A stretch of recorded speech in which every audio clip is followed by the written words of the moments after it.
Hi friends, welcome to Milmala world. இன்னைக்கு உங்களுக்காக நான் என்ன கொண்டு வந்திருக்கேன்னு பார்த்தா சூப்பரான ஒரு மசாலா மோர் குழம்பு தான். ஆக்சுவலாக எனக்கு மோர் குழம்புனா ரொம்ப ரொம்ப பிடிக்கும். பட் இப்போ வரைக்கும் நான் ஒரு டைம் கூட வீட்டில் செஞ்சதே கிடையாது. எப்படின்னு எனக்கும் தெரியல. நமக்கு பிடிச்ச சாப்பாடு ஏன் வீட்டில் செய்யலை அப்படின்றத நான் நேற்று ரெசிபி எடுக்கும்போது தான் யோசித்தேன். பட் எப்படி மிஸ் ஆச்சு, என்ன ஏன் இந்த ஐடியா வரலன்றதே எனக்கு தெரியல. சரி வாங்க இப்போ ரெசிபிக்குள்ளே போகலாம். அதுக்கு ஒரு அகலமான கடாயில் 2 டேபிள் ஸ்பூன் தேங்காய் எண்ணெய் ஊற்றிக்கோங்க. மோர் குழம்புக்கு தேங்காய் எண்ணெய் ஊற்றி பண்ணீங்க அப்படின்னா சூப்பராக இருக்கும்.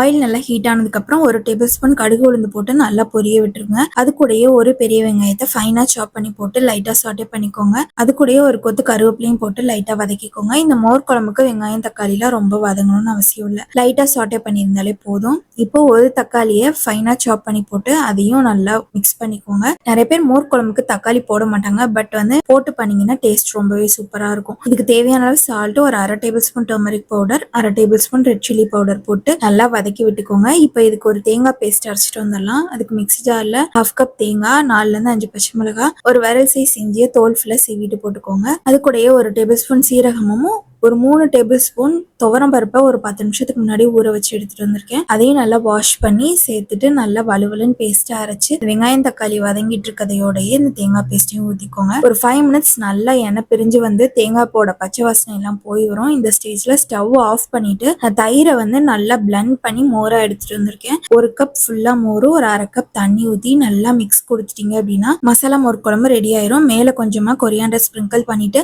சாதத்தோட வச்சு சாப்பிட்டீங்கன்னா ரொம்ப ரொம்ப சூப்பரா இருக்கும். கண்டிப்பா இந்த ரெசிபி உங்களுக்கு பிடிக்கும்னு நினைக்கிறேன். ட்ரை பண்ணி பார்த்துட்டு எனக்கு எப்படி இருக்குன்னு கமெண்ட் பண்ணுங்க. நம்ம சேனல் நிறைய பேர் சப்ஸ்கிரைப் பண்ணாம ஃபாலோ பண்ணாம பார்த்துட்டு இருக்கீங்க. சப்ஸ்கிரைப் பண்ணி ஃபாலோ பண்ணி வச்சுக்கோங்க. உங்களுக்கு யூஸ்ஃபுல்லான வீடியோஸ் வந்துட்டே இருக்கும். ஓகே, தேங்க்யூ, பாய்.